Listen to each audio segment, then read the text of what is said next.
Hi everyone, Larry Satchwell here. Got some birthdays coming up. I think I mentioned that in another video. But today's project is a sandbox for my grandson Eli. I planed and dressed up all the wood that I had left over from the picnic table revival and thought I could get enough wood out of that, but it just looked like used wood. So I went to the lumberyard yesterday and got some select cypress. This stuff is really clean. It's got a few splinters in it, but I think I can work around it. I have an under the bed storage unit here from Walmart. I've already taken the wheels off. I attempted to take them off and they just popped right off. It's not square. It bows in the middle here and it has these little tabs here, and my initial thought was I'll let it rest on the tabs, but it's bowed here, and when you put something square up against it, this tab doesn't even fit. The other issue is in the end here, even if it's below the tabs or on the tabs, you can't open the handle, and this locks it on. So what I'm going to do, I bought 1x8s. I'm going to leave them the full length of 1x8s. It's going to be 6 inches on top. Then I'm going to cut a dado for the floor. I'm going to use 1/2 inch cypress that I did salvage on the floor. And then I'm going to cut a notch out here to let the handle fully open so you can open it without lifting it. Once the sand gets in here, this is going to be heavy. So it's time to make some cuts. As always, the first thing we need to do is to square up the end. So I've set up a stop block here to make sure both pieces are the same size. For my box, this length is 40 3/4 inches. It's going to be a simple square box because it doesn't need to have a lot of fancy joinery. I'm going to support it with the legs, so that'll help quite a bit. Then I need 2 pieces at 18.5 inches. I always like to make a line across here. A lot of guys just skip this part, but I think it's a little more accurate. So I'll set up another stop block and cut these 2.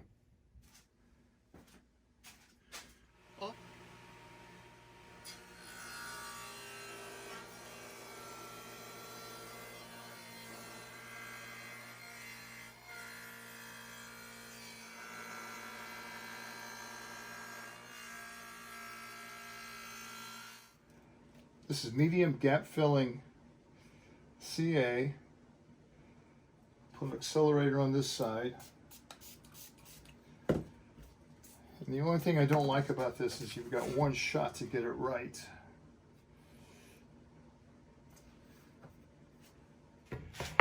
I'll try to stay just inside the line, and then I'll sand to that line.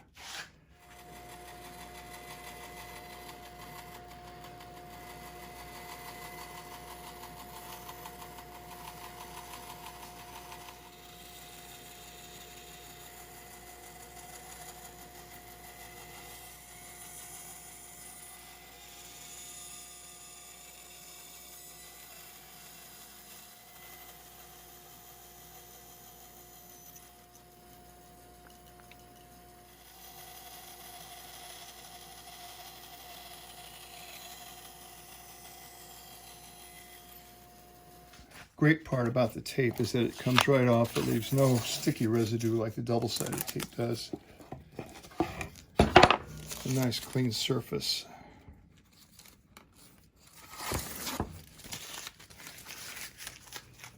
All right, let's go do a test fit.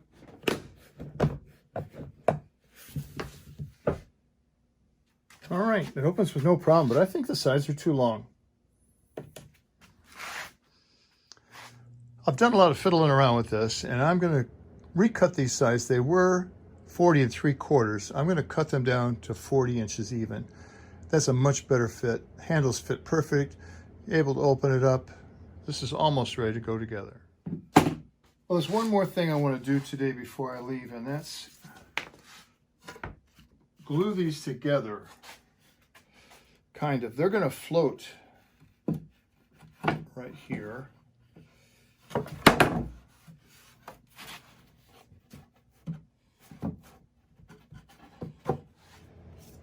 And then I'm going to put a little dab of glue, not a lot. Just in the middle here.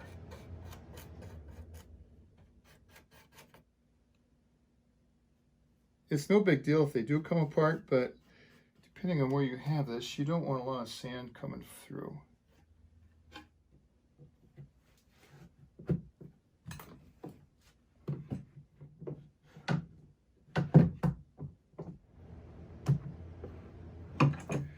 I'm going to start today on the ends. I heard about this new 3M product, Curbitron sandpaper. I ordered some, and these don't have any holes in them, so there's no dust collection here. I contacted the company, and right away they're going to send me some new ones. They said it was a mix-up at 3M. This was a sample pack. I've got 80 grit here on my sander. It's supposed to cut really fast. I hate sanding, so anything that can make this a shorter job, I'm going to try. Definitely have a dust mask on here and some ventilation going.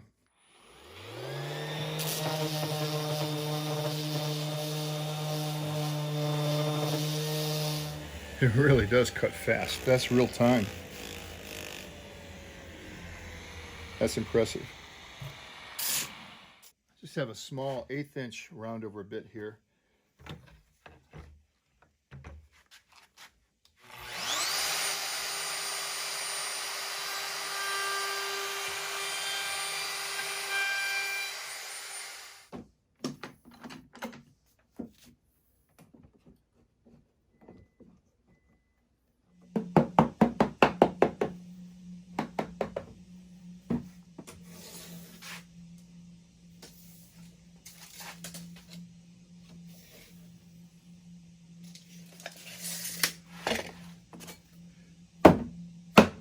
I want to make sure this thing still fits. Oh, and then I can open the handles. Voila!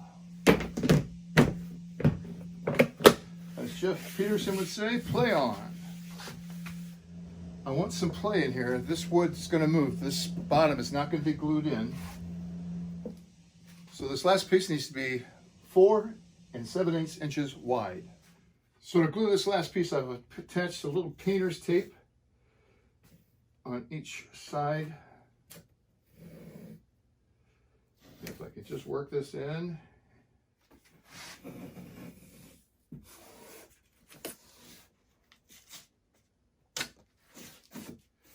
That'll be plenty of pressure for that glue to set up, and I can continue working.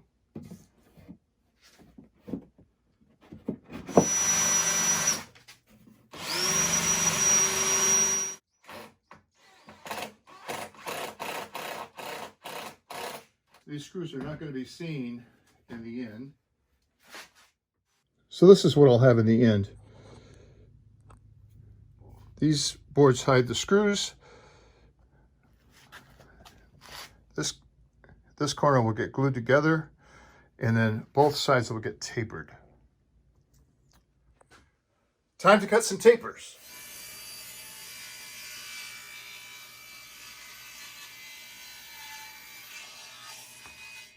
Now that all the tapers are cut, it's time to glue these corners together. So, like a lot of things, I'm probably going to over-engineer this, but I do not have enough clamps to clamp all these, and I'd like to keep moving on the job, so I'm going to use some Kreg screws as clamps to put these corners together. I've carefully laid them out so I know which side is right. Kreg screws will do the job.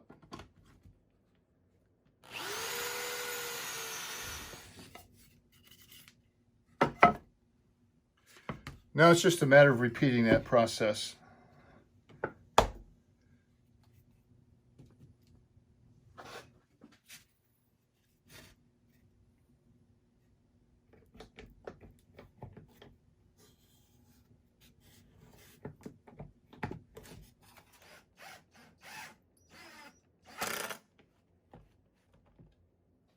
So by using the Kreg screws, I've reduced my clamping from 3 or 4 on each one to just 1 on each one.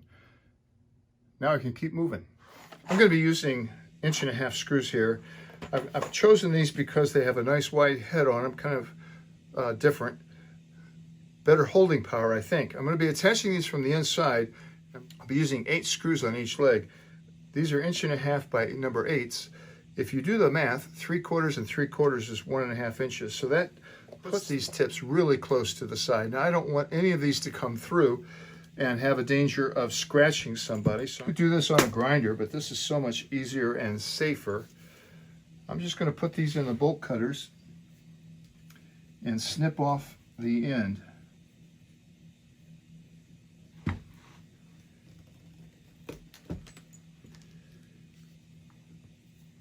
So I'm just taking off that much. I'll do it on every screw. I'll be pre-drilling the holes anyway, so it really, I don't need this little tip to go into the wood. And I don't need to be exactly accurate. I didn't feel 1.25" were long enough. So these are 1 3/8" maybe. I've got it clamped up here. It's pretty much where I need it, where I want it. So I need to put some screws in here so I can take the clamps off and flip the whole thing over. I'm not going to rely on just the screws in the corners of these legs to hold up 100+ pounds of sand.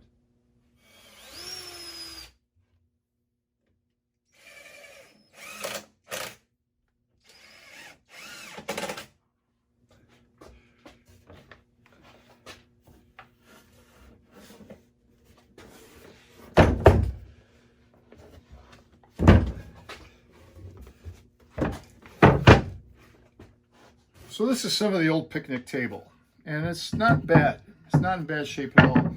And this is what is going to be holding up the majority of this weight. And again, I'm going to put this on here so that it's orientated. This is the butt end. This will give that butt end some support. I want this to be the good face. So I'll mark that, and I'm going to take this over to the bandsaw and cut just shy of the line. Then the next step will be gluing it on here, detaching it from the leg, and then running a router bit along both sides over to the bandsaw.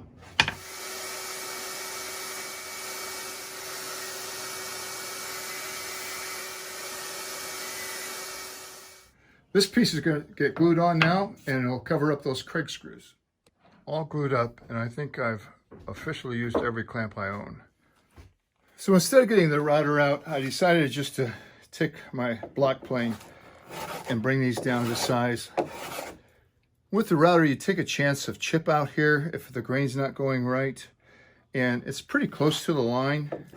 I've already done one of the legs. It takes about 5 minutes, and this sound is much more pleasant to my ears than that router.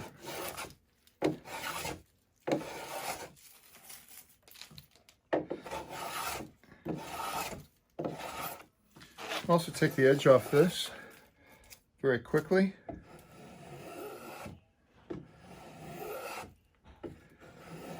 No sharp corners. Everything's been sanded, been branded.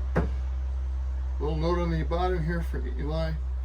So I wasn't going to put a finish on here because I wasn't sure what was kid safe, but I was doing a little bit of rummaging around the shelves, and I found this product that we had brought home from my mom's house. I don't know why she had 2 cans of this. Scott's Liquid Gold. It's a wood cleaner and preservative. I looked it up online. It's pet safe and kids safe. So when Alyssa and Brandon's dogs chew on the edge of this, or for Eli, it should be safe. I did a little test. It's very clear. I just hope it dries. It's at least 5 years old. It doesn't have an expiration date on it that I could find. Let's get started.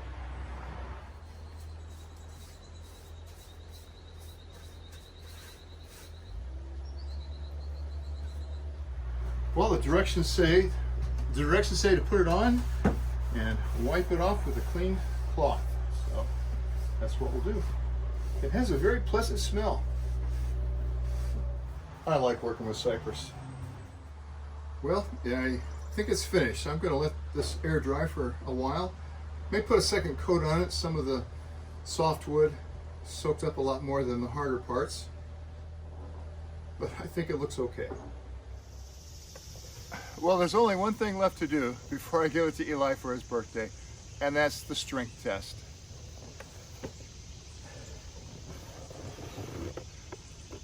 It's holding.